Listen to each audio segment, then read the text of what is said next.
Hey guys, welcome to episode 6 of Hard Questions, Quick Answers with me, Alexander Jarvis. Now, if you are stressed out about your fundraise, all the questions investors are going to be asking you, we have got you covered. Ask Alex. Ask Alex. Because you don't know what you don't know. And if you don't know, now you know. Yeah. What is your runway? What is your runway? How much money do you have to cover your costs in months? The investor is asking basically, are you about to run out of money?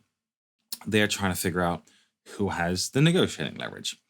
Unless you have a lot of alternatives, which meaning competitive pressure for the deal, it's a hot deal, the investor could even be sneaky.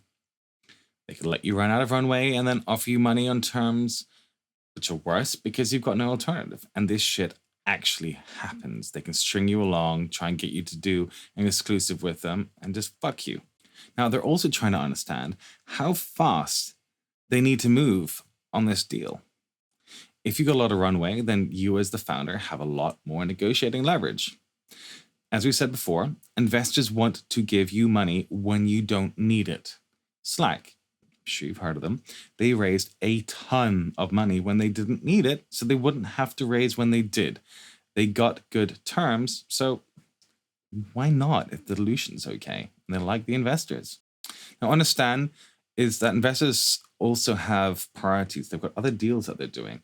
So if you say you've been running this process for 6 months, you already have 2 term sheets, they're already in heavy DD, then do you know what? Why would you want to spend a ton of time looking into a deal when it's going to close before you've got the time to give comfort on it? They don't want to waste their time.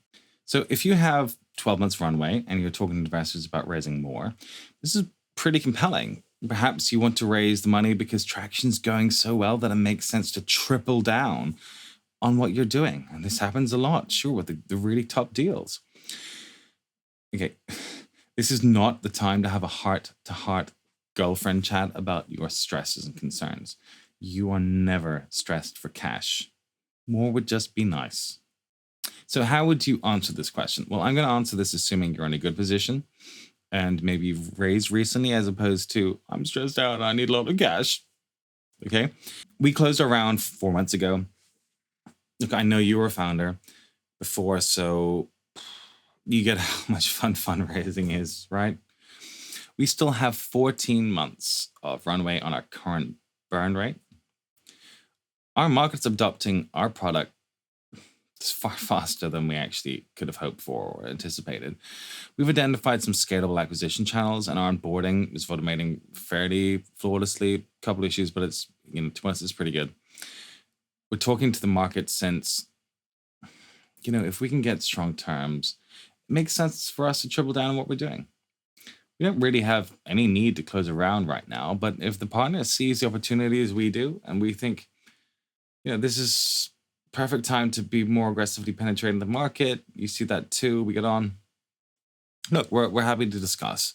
Look, we don't want to get into bed with people that we don't like. I mean, life's short. So we also know that we can't divorce our investors, right? If it matters. We're here to stand you out. Now, the way you respond to this question will always be different, but you're in a sales process. The material that you're giving them is marketing material. That's why it needs to look pretty. It's why it needs to be structured, to have compelling points. So when you get asked these questions, understand that there may be ulterior motives, meanings behind that question. So the simple thing to always bear in mind is everything is awesome, Lego style. You're out building relationships with your investors, you're considering it, you want to figure out who you want to deal with, under no huge time pressure right now. Or if you are actually running a process, then, you've got enough time. Maybe you do need to get the money in the bank, but you're fairly confident. If they want to enter the process, do you know what, guys? We've got the data room done. We've already received some term sheets. We're happy to kind of, if you've got some ideas on the terms, quickly, filter out and see whether or not this, will potentially make commercial sense for you, right? But always be optimistic and never communicate that you're desperate. Now, hopefully that was useful. If you have any questions, send out in the comments below. Now, I was talking about pitch decks. Pitch decks are a total nightmare. So much so, after all the efforts I put into trying to help people for my pitch deck collection, to even having like a template for pitch decks, what I realized is you just want that shit done so that you can keep focusing on execution, getting money in the bank. So I set up perfectpitchdeck.com. Clear, transparent, no messing prices, the help that you want when you need it. Check it out if we can help. If not, that's cool. I've got a ton of resources around. Feel free to check them out on alexanderjarvis.com. All right, peace, guys.